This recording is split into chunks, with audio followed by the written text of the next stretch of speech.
A program that converts high level language source file into machine level language file is called a।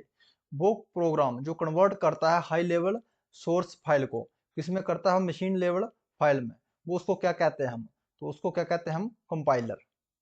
जो compiler convert करता है high level language to low level language, क्योंकि जो machine जो understand करती है वो low level language या मशीन लैंग्वेज ही को समझ पाती है। जो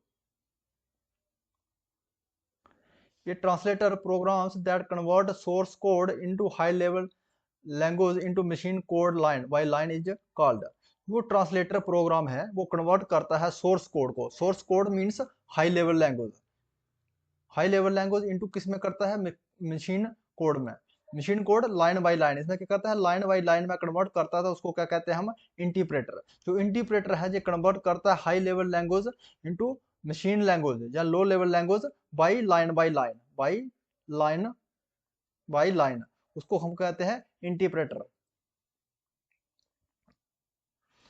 The performance of hard drive or other storage device, meaning how long it takes to locate a file is called।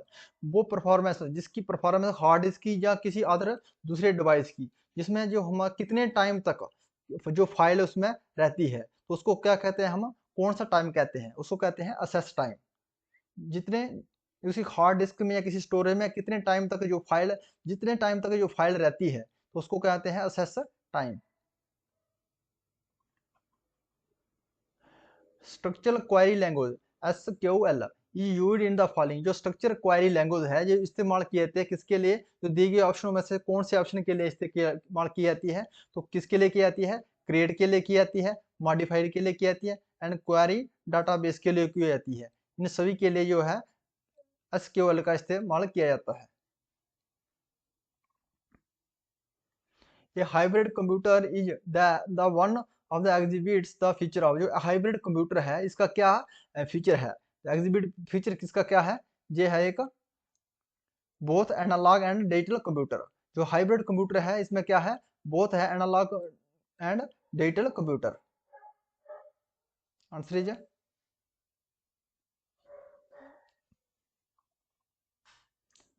What is the full form of W3C। W3C का full form क्या है, तो world wide web, world wide web consortium. जो world wide web जो है consortium is the full form of W3C। जो world wide web है इसको, जो इसको WWW ये वर्ल्ड वाइड इसको इन्वेंट किया था टिम वर्नर ली, टिम वर्नर ली, टिम्सलिन वर्नर ली के द्वारा इसको इन्वेंट किया गया था। Which of the following is the fastest form of RAM and also expensive? So not used as a main memory but rather a cache memory। वो RAM जितनी सबसे fast जो है RAM की मेमोरी वो फॉर्म है जो, और जो एक्सपेंसिव भी है वो, लेकिन वो मेन मेमोरी नहीं है, क्या है वो, एक कैची मेमोरी है। तो कौन है वो, SDRM, SDRM synchronised dynamic random access memory. हम इसमें बात कर लेते हैं, इसमें हमारी जो रैम रहती है, रैम और रोम, रैम और रोम क्या है, ये हमारा एक वोलेटाइल मेमोरी है, वोलेटाइल मेमोरी है, ये नॉन वोलेटाइल मेमोरी है। लेकिन रैम में SDR रैम आता है, रैम में क्या है, SDR रैम क्या है, इसमें static static RAM, SD static RAM आता है, and dynamic random access memory आता है, और तीसरा क्या है, SDRAM। तो इसमें क्या होता है, जो हमारा SDRM ये नॉन वोलाटाइल मेमोरी है, ये है non volatile, non volatile. RAM क्या है, ये वोलाटाइल है, लेकिन जो इसकी टाइप है SDRM dynamic random access memory, ये नॉन वोलाटाइल है। और इसमें जो है synchronized dynamic random access memory, इसमें क्या है, फर्दर क्या डिवाइड किया जाता है, इसमें इसमें है रैम का आता है, इसमें DDR1 आता है, DDR2 आता है, DDR3। इसका क्या है, double data rate, double data rate 1, double data rate 2, double data rate 3। लेकिन जो बेस्ट मेमोरी रहती है वो कौन सी है, DDR3। ये हमारी बेस्ट मेमोरी रहती है। जो हमारा रोम रैंडम रीड ओनली मेमोरी है, नॉन वोलेटाइल मेमोरी है। और जो रैम है ये वोलेटाइल मेमोरी है। रैम में जो फिर आगे फर्दर इसको सब डिवाइडेड किया गया है SDRM। तो जो DRAM जो है डायनेमिक रैंडम एक्सेस मेमोरी है, ये भी नॉन वोलेटाइल में आता है।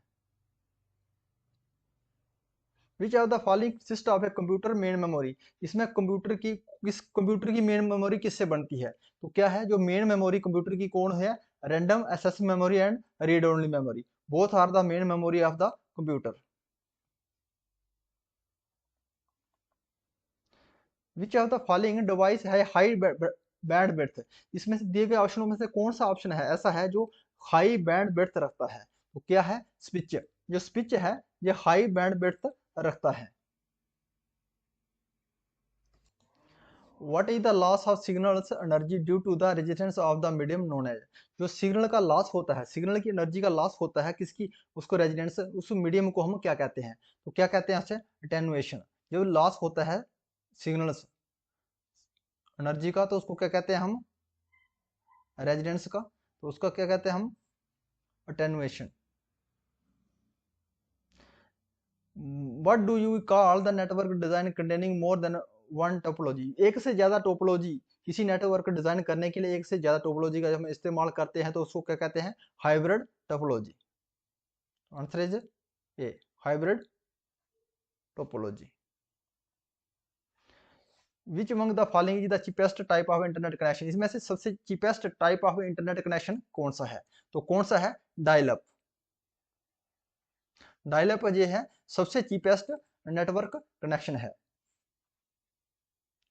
सस्ता है लेकिन इसमें क्या है, जो स्पीड है बहुत कम है। इसमें quality of signal is very low. क्या है? वेरी लो क्वालिटी है इसमें। वेरी क्वालिटी जो है वेरी बैड क्वालिटी है इसका।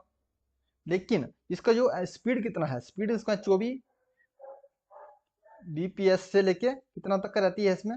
56 kbps, किलोबाइट पर सेकेंड इसका स्पीड रहती है। चीप होने के कारण इसमें जो है एनर्जी लॉस भी ज्यादा होता है। और ISDN, ISDN का मतलब integrator service digital network. ISN का फुल फॉर्म है इंटीग्रेटर सर्विस डिजिटल नेटवर्क। तो डिजिटल सब्सक्राइबर लाइन।